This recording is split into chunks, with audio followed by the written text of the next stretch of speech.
Buddy, it's Justin. I just wanted to give you my thoughts on Avid's new Pro Tools release version 2022.4.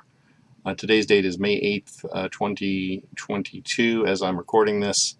Avid has come out with 3 subscriptions for Pro Tools.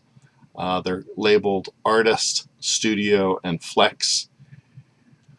And I have been a Pro Tools user and perpetual license holder since really like 1998 or so. Pro Tools didn't start selling subscriptions until, it's been quite a few years now. But subscriptions are kind of, there's kind of like 2 things going on with subscriptions right now. If you just have a subscription, your subscription ends and your product stops working. If you have a perpetual license, it's like a subscription, but when the renewal stops, if you do not renew, the software continues to work. Now, that may seem strange to new people, but the reason that people like me and other Pro Tools users enjoy perpetual licenses is because we feel we purchased the product a long time ago, and we just keep upgrading the product, sort of the old school, the same way as it used to be. You would buy, version 1, version 2, 3, 4, whatever, and then when they came out with a major new version, you pay a price for new features, or you don't. You keep your old software; it continues to work, just like you're purchasing something off of out of a store. And of course, the problem is if you have old versions of software, it may not work with the newer operating systems, the newer plugins.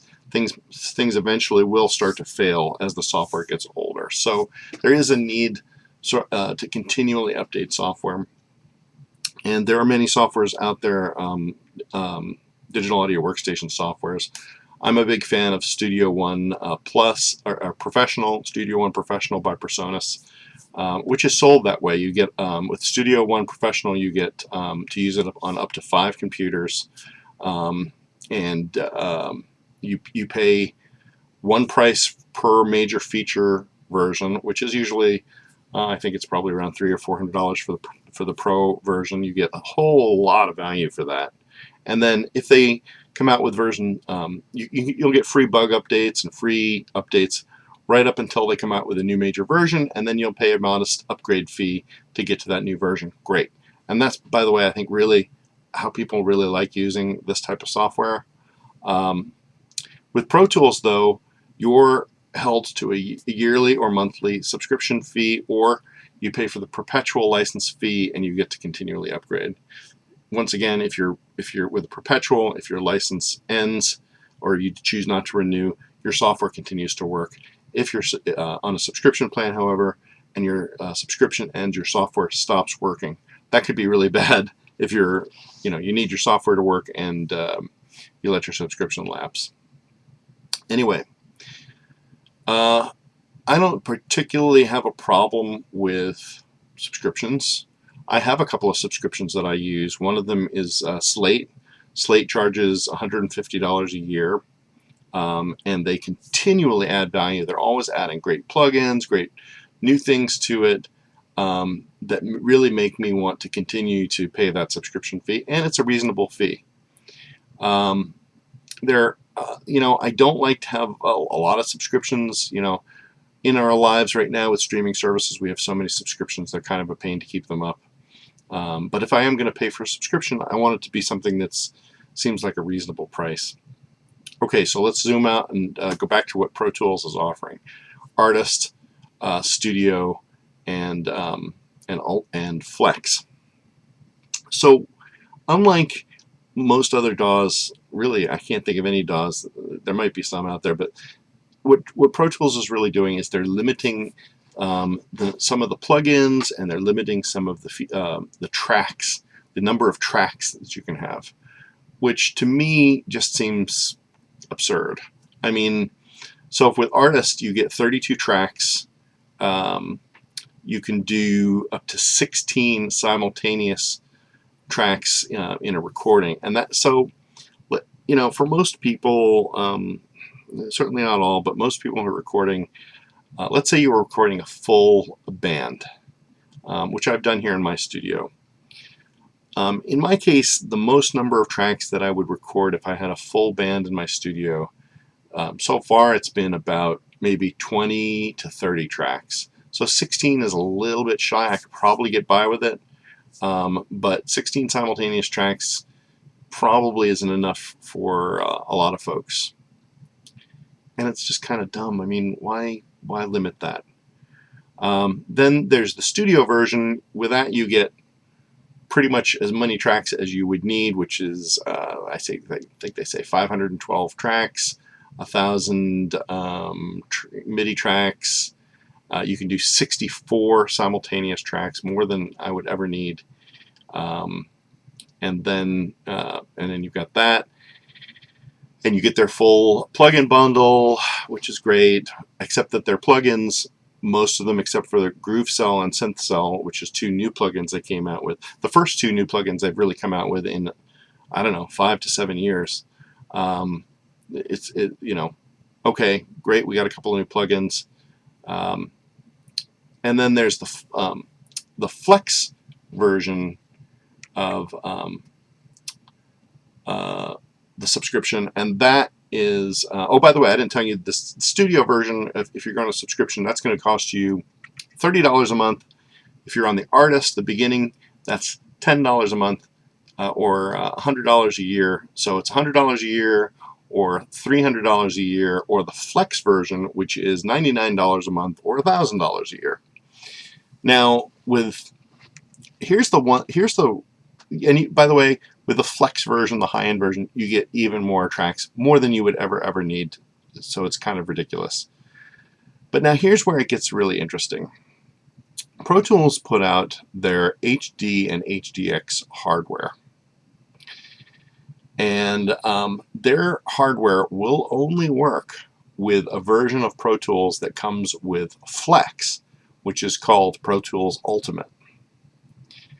So if you have, let's say you go out on eBay and you purchase used HD hardware or HDX hardware. By the way, this proprietary Pro Tools hardware is about a decade old, so it's not exactly new hardware, but it is good hardware. If you'd purchase this stuff and you go, oh, well, of course, it's Pro Tools, it's Avid hardware, I should be able to use it with any Avid software. No. Not true. You would, assuming you bought the hardware used and you have no software with it, you would have to buy the subscription for $1,000 a year to use it. Or, if you were lucky enough, you could find a perpetual license and buy that for either a previous version that would work with it. I mean, the whole thing is just dumb. It's just a money grab. It's I've never heard of a company sort of making such proprietary subscriptions to hardware linkages. It's just, it's a total money grab. So in my case, I used to have this hardware. I've since sold my HD native hardware, thankfully, and switched to a core audio device. The device I'm using now is PreSonus, the Quantum 4848. And I did that because I wanted to buy one of the new Mac Studio computers. They're really, really good. I highly recommend these computers. I think that it's what I've been waiting for all year. Software runs great under Rosetta or M1 for the most part.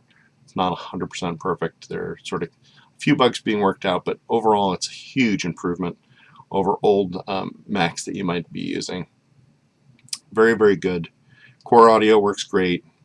I don't think there's really a whole lot of reason to continue to use HD hardware, but that's just my personal opinion. But, I still have my ultimate perpetual license. Now, Avid has stopped selling perpetual licenses, but here's where things get interesting. So here's sort of the 3 things that I find really appalling on Avid's part in the way they're selling this stuff. Reason one is Avid transferred essentially most of the functionality, the features, the plugins, etc. that were in Pro Tools Ultimate, with the exception of it not working with Pro Tools HD Native and HDX hardware. And they took all that and they just put it down into a lower version. And then, but what they did then was they raised the price. So they raised that price from to sort of $300 a year, $299 a year. It's more than anybody really wants to pay for it. So what can you do? Well, you can go out and get a perpetual license from a dealer. And so this brings me to the second thing is, if you don't own a perpetual license and you don't want to pay this whopping fee every year, Pro Tools is now saying, well, we really want everybody to move to subscription. We're discontinuing perpetual. But now you can, if you're lucky, go out and find a few dealers out there. They'll have some perpetual licenses left. And oh yeah, we'll keep renewing perpetual licenses. We're just not going to sell them anymore. What a bunch of baloney that is. I mean, it's just money grabbing. It's kind of shady marketing. I don't like it. You know, boo on that for me. I'm sure there's so many other people who don't like it. It's kind of like, to me, this might be a bad analogy, but if you said to a child, I have 2 ice cream cones that are exactly the same, you can pay by the lick or you can pay for the whole cone, but the licks have a different price.